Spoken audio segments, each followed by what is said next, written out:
And we beat that team up north 4 times when I played at Ohio State.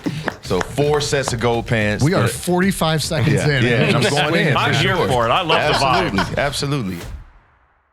This is the Rivalry Podcast. It's the greatest rivalry in sports, Michigan and Ohio State. I'm Jace. That's JP. What up? Thanks for following along. You may notice we've got a third special guest with us today, Mr. Roy Hall in the studio. Roy. In the studio. I'm glad Nice he's sitting on your too. side. I've got a bonus friend today. Yeah, there you go. So, Roy, tell us, just in case folks aren't familiar, tell us a little bit about your time with Ohio State, what you're doing now, and we'll get into some details here in a minute. Yeah, that's awesome. So thanks for having me on. Excited to be here. It's a lot of scarlet and gray, and it's also some amazing blue in here. It doesn't make me uncomfortable because I beat that team up north, and we beat that team up north 4 times when I played at Ohio State. So 4 sets of gold pants. We are 45 seconds in. Yeah, and I'm going in. I'm here for it. I love the vibe. Absolutely. Played from 2002 to 2006. Won a national title with the Buckeyes in 2002 with a great game when we beat Miami in the Fiesta Bowl, double overtime, one of those classic college football games. And then played in another national title game in 2006, but we lost to the Florida Gators when Coach Urban Meyer was still on the dark side. And so once we got him saved and converted, we made up for it. But had a great time. Obviously some great teammates. The likes of Troy Smith, who won the Heisman, Ted Ginn Jr., Anthony Gonzalez, Nick Mango, A.J. Hawk, Bobby Carpenter, Santonio Holmes, Maurice Claret, Michael Jenkins, like the list goes on. And Craig Krenzel, some of the most famous and most popular and impactful Buckeyes in the history came through in those times when I was there. Then went on, I got drafted in the 5th round by the Indianapolis Colts, which was awesome. Played for Tony Dungy and learned so much under him. Faith-filled man who really showed you how to lead men with egos, lead multimillionaires without raising his voice, without cursing, without profanity, and just doing it the right way and with integrity. And so it was a blast played in the league for 4 years, and injuries kind of cut every year and cut my career short. And so it's a lot of testimonies that kind of go with that. But started my Driven Foundation my first year. And we've been rocking and rolling for 14 years now, making a difference in the community, providing basic human needs to families to combat poverty. So over the last 15 years, we've been able to distribute 1.5 million pounds of free food to over 10,000 Central Ohio families.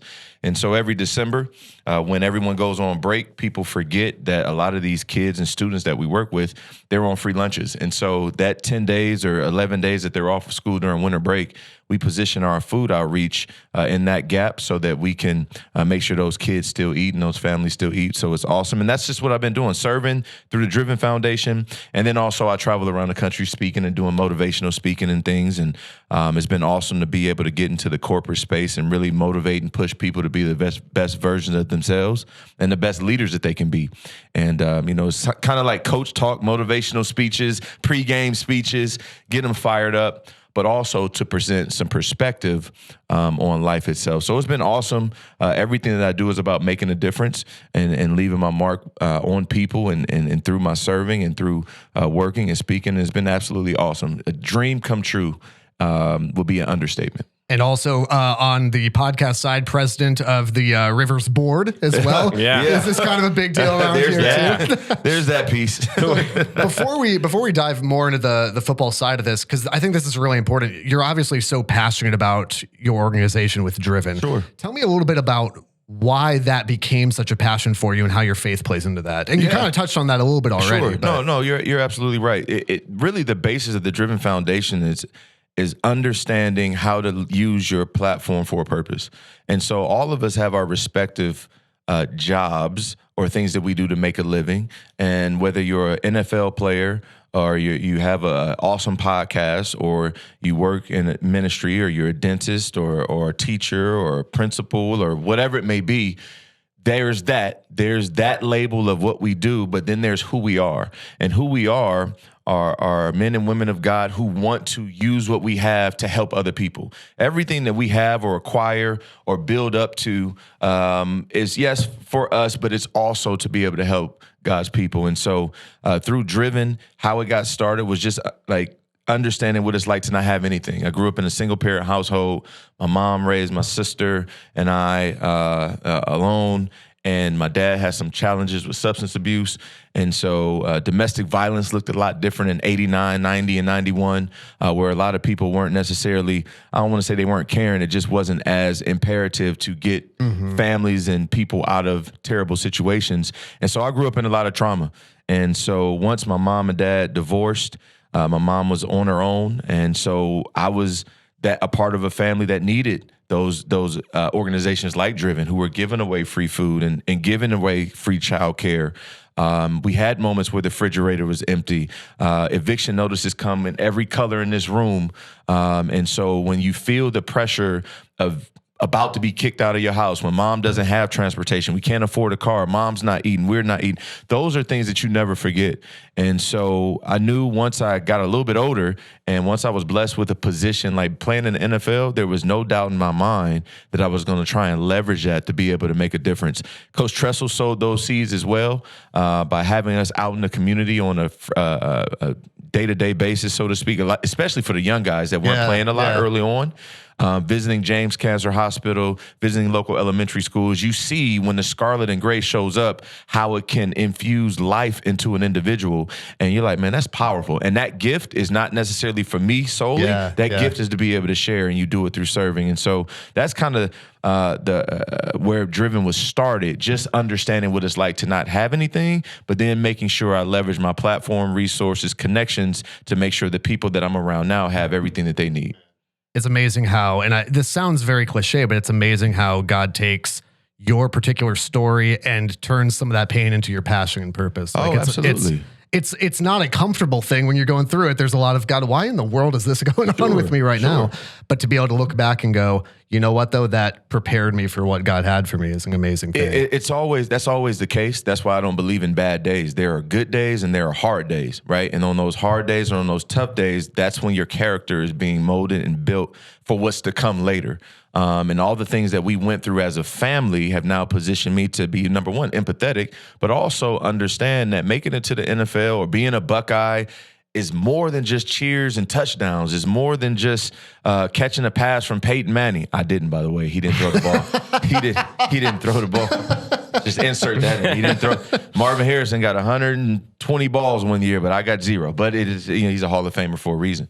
Which is funny, right? Like I played with Marvin Harrison Sr. And by the way, let me throw this in there. For the last 10 years, I've been the team chaplain for the Ohio State football team. I don't know if you guys knew that, for the last 10 years. And so now I'm ministering to Marvin Harrison Jr. and I played with his dad, which makes me feel extremely old. But you just understand that life is about making a difference. Yeah. And when you live your life that way and cherish every day, understanding that every day is a gift, every day is a blessing, you can go out into the world without regret, knowing that you've done everything possible to make it a better place. Amazing. Yeah, and you touched on this a little bit earlier, but we've got to bring up the game. I mean, that's the whole reason for this podcast. Sure. You did something that very, very few people get to experience in playing in not only the rivalry game, but probably the biggest. Certainly one of the biggest games where it was number 1 Ohio State, number 2 Michigan. What was that? Just playing Michigan in general, what does the week of that game look like from a player's point of view, but specifically that game as well, because the hype around it was just so intense. I remember watching that, like, I'm not even going to try to think because I was a little younger, but I remember exactly where I was when Chris Wells ran 52 yards right down the middle. I remember exactly where I was at that time. So from a player's point of view, what does that game look like specifically, but just that rivalry? I mean, you want me to sum it up? It's funny. It's hard to sum up the game in a 2 to 3 minute little conversation, but it's everything. You practice every day for the game. There's a period every practice where you dedicate towards beating Michigan. Now, a lot of people say that team up north. We owned Michigan when I was there, so I can say Michigan as much as I want to. People get afraid. I was talking to Coach Tressel. He was like, I can say Michigan. We can say Michigan all we want to. Ain't nobody afraid of saying Michigan, but it is that team up north. Yeah.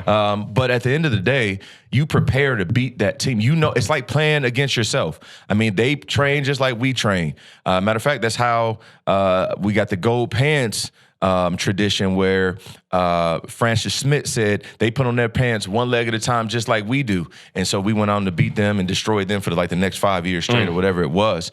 but they train just as hard as we, and we know that every game leads up to that game. Yep. You can be 11-0, but in game number 12 against Michigan, if you lose that game, it destroys the season. Yep. Now, last year there was a controversial situation where we got destroyed in the second half by Michigan, but almost played for the national title because we went down to the wire with Georgia. And if we had won a national title, they said, "Oh well, we would have won a national title but lost to Michigan."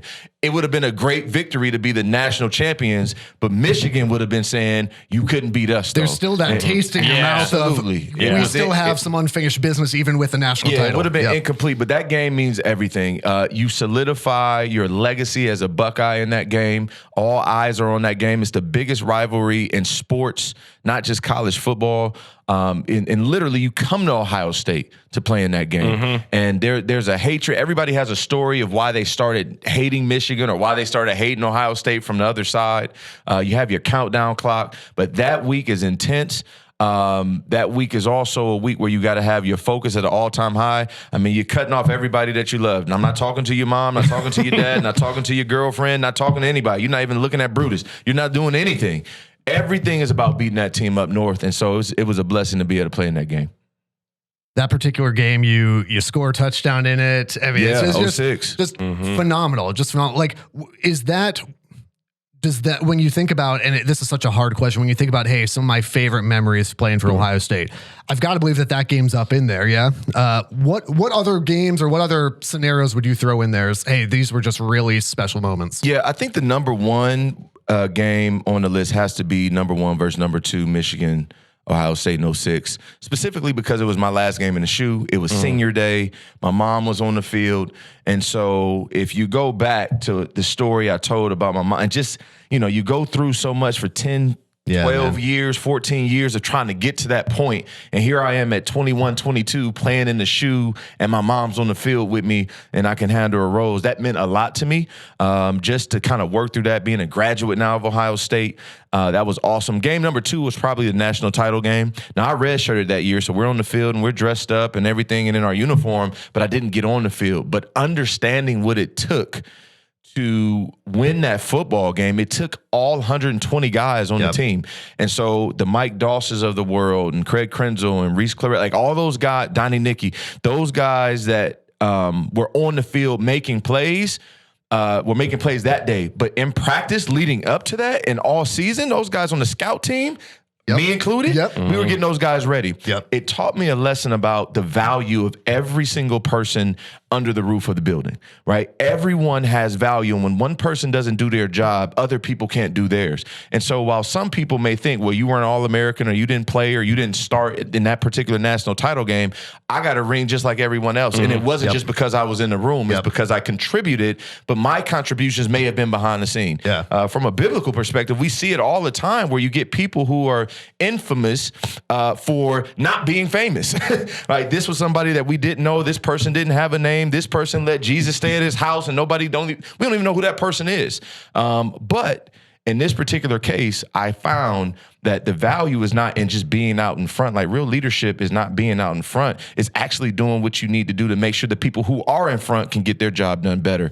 And so those 2 games are the ones that go hand in hand as being probably the best 2 in my Ohio State career. But again, we beat Michigan 4 times while I was there. Yeah, you mentioned that. Those other games become 3, 4, and 5. Absolutely. As well they should be. As well they should be. Well, and you talked about this earlier, and I feel like it's true. Whenever you're a young guy, so when you were in the national championship game, you said you were redshirting, so you were on the sideline. You obviously are practicing, getting these guys ready. But I feel like whenever you're in that situation and you're an underclassman like that, there's always that one person, the upperclassman on the team, that sticks out to you that you kind of latch onto and you want to kind of learn from as the season goes on. Who was that for you in the 2002 season? Yeah, first name that came to mind, Michael Jenkins. Michael Jenkins, one of the all-time greats, one of the all-time leading receivers in Ohio State history, probably the most underrated and unappreciated receiver in Ohio State history. We have that recency bias, and I love all my guys: Garrett Wilson, Chris Olave, Paris Campbell, Jackson Smith and Jigba. These guys have had great seasons, but when they start talking about Mount Rushmores of Ohio State receivers, you can't look too far past Michael Jenkins. And he was a guy that was more than willing to offer up as much information as he possibly could to us young guys. Now, remember, the scout team for the 02 championship team offensively, you had Santonio Holmes at one receiver. Yeah, not bad. I was at another receiver, and Troy Smith and Justin Zwick were our quarterbacks, right? So we had some guys that can go and that The could scout play. team that could beat a few starting lineups. There you go. So, we had some guys that can do some things, but having a great mentor and leader in Michael Jenkins really helped progress us going into the next year and the years to follow on what it takes to be successful at a high level, specifically from a position group standpoint. Mike did a great job. What I love most about his leadership and another principle is just leadership is more about completion than competition. And so Michael Jenkins never looked at us like, hey, you're coming for our spot or you're coming for my spot. His job as a leader was to get us right, right? And so you learn quickly, like, listen, it's not your spot. It's not your position. I wore jersey number 8. It's been so many awesome number 8s to come through our house. It's not my jersey. It's not my number. It's my job to make it better. And he served us well by getting us ready. And Michael Jenkins is that guy that stands out immediately. Let's jump to present day. Okay, Sure. so we're going through the season here at Rival Pod, which, by the way, this is a good place to mention. A big thanks to our friends at Elevated Integrity Construction. Aaron Carroll, you're amazing. Check them out at elevatedintegrity.com. And also, we're on Patreon at riverradio.com/rivalry. So there's that too. Let's jump to present day. So we go through every single game every week of the season. Mm-hmm. All eyes, and you alluded to this already, Roy, but all eyes are kind of on that last Saturday in November. Looking at the Ohio State team that you've got right now, present day, looking at Michigan, I don't know how much you watch them or don't watch them. No, I watch. But I figured you might. Yeah, you watch. What are you looking for? Let me put it from a Buckeye perspective. Yeah. What will it take for Ohio State, where they're at right now, to beat Michigan in Ann Arbor at the end of November? Short yardage, offensive line play. Like, that's where I'm looking right now, in the trenches. Not so much on the defensive line. I think our defensive line is doing a great job at getting pressure on the quarterback, which is why you're starting to see interceptions from defensive backs. You see linebackers making a bunch of plays. The sacks aren't up from a number standpoint, but those guys are putting so much heat on those guys. And quarterbacks now are trained to get rid of the ball rather quickly. Yep. So maybe those numbers aren't as high as we have seen them in the past with Nick Bosa and Joey Bosa. But up front in the trenches, running the football, being able to control the clock, is going to be imperative when we play that team up north, specifically because that's what they do. They have built themselves different than every other college football team in America. They have the best offensive line for the last 2 years. You can argue that, but that's just on paper. They've been awarded that honor. And so those guys are built for the long haul, which is why over the course of time, you could come out swinging. Most games, everybody juiced up that first quarter, that second quarter. But the second half, when you got guys leaning on you and blocking you and hitting you constantly, and then you saw it happen last year when the fourth quarter got away from us. So we need to make sure up front we can do the same when we have the football. We can't just rely on Kyle getting the ball to those receivers in open space. We got to be able to run the football. You see what our offense looked like running the football without Travion Henderson, who recently missed a game or so. And so when you get, Mayan in there and you got Chip in there, we got to get behind those big guys, and they got to be better pass blockers. I mean, better run blockers than they are pass blockers. Well, and with the big question too is about whether or not the new clock rules, how does that affect things? And it's like, it does and it doesn't, but it definitely does play a role when you've got a team like Michigan, who I think is like one of the slowest paced offenses. Yeah, what was right now it in the last year country? in the third quarter? They had the ball for one drive for like 8.5 minutes, like almost the entire quarter. And that's what they're built for too. So I mean, to be able to control the clock and be able to grind guys into the ground there by the time you hit third and fourth quarter is going to be absolutely huge. Let me ask you this. So looking across, we kind of zoom out from Michigan, Ohio State. We look at the college football landscape as a whole right now. Who are the 4 teams that impress you the most? And again, a lot of this will shake itself out as the season goes on, of course, but we got last year for 4 playoff teams. Next year, expansion is going to be wild. There's a whole bunch of topics on that. Who are your 4 most impressive teams right now for you? So 4 most impressive versus the 4 best teams may be a different question. Yeah. Look, give us both then. All right. So impressive. I can't go any further than Colorado. I mean, 4-2 right now. I love it. You have a 1 victory team. And I know everything's been made about Deion, but he's doing it the right way. He's showing a different way of doing things, which I'm all about. But to go 4-2 right now, and you were slotted in Vegas, and all the people all the experts said they probably win 2 or 3 games, to have 4 already. And without their best player, and Travis Hunter. Without their best player. So impressive. Extremely impressive. Number 2, Washington. I think Washington came out of nowhere. We know they had Michael Penix Jr. We just didn't know that they were going to be this explosive this early on. Their last outing, they didn't play the great football, but this weekend or soon they play Oregon. So you got an Oregon-Washington matchup, which is interesting. So we'll see how that starts to shake out. We are recording this on a Friday, the day before Washington, Oregon. So if you're looking back at this going, that was stupid, it hasn't happened yet. Okay, There you go. And so you have that. And then I think Michigan's extremely impressive right now, doing what they're doing. They're, I think, the number 2 ranked team in the country right now, and still running the football and just doing it at will. It's nothing like going up against somebody that you can't stop, and there's nothing that you can do about it. So the fact that they've been, Harbaugh sat out for 3 games or whatever. He was just hanging out on vacation and on his yacht or whatever he does, shopping for khakis, whatever he does in his free time. But they came together and rallied together and got some experience for those younger coaches, those assistant coaches, to be able to do some things. So that's going to come in handy later down the road as well. And then my 4th team, from an impressive standpoint, I'll just say Georgia, mostly because they're being hunted every single week. Yep. So you win these national championships, and you lose Stetson Bennett and all these different things, but now you're like, man, this is kind of getting boring. Like, we're just so dominant, and you can see that in their early play, the first couple of games. But they smacked Auburn when they played Auburn, or Kentucky when they played Kentucky. It was a close game with Auburn, but they smacked Kentucky, and Kentucky was running their mouth too. So just the fact that when you're at the top of the mountain and everybody's gunning for you, and you're able to stay focused and getting new guys in and reload and still be on top, you got to throw them in there. Does that motivate you as a player? Because, coming off a national championship, does that motivate you knowing that you are getting everybody's best effort? Or does it get a little bit, it's kind of, can be a little bit tough to motivate sometimes? I don't know if it motivates you as much as it does, it hones in your focus.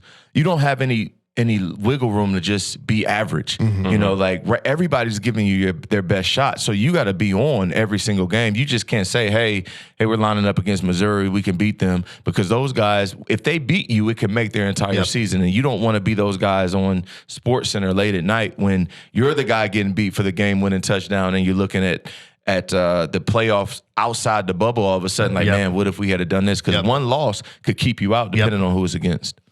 So that's your 4 most impressive. Who, at the end of the year, and we're assuming a lot here. That's what we do. Let's wildly speculate. Right. Let's speculate wildly. Give us your 4 playoff teams. So you want me to prophesy? Okay. I do. 4 playoff teams. Because I'm a homer, I'm going Ohio State. Well, you have to. Let's go. Georgia.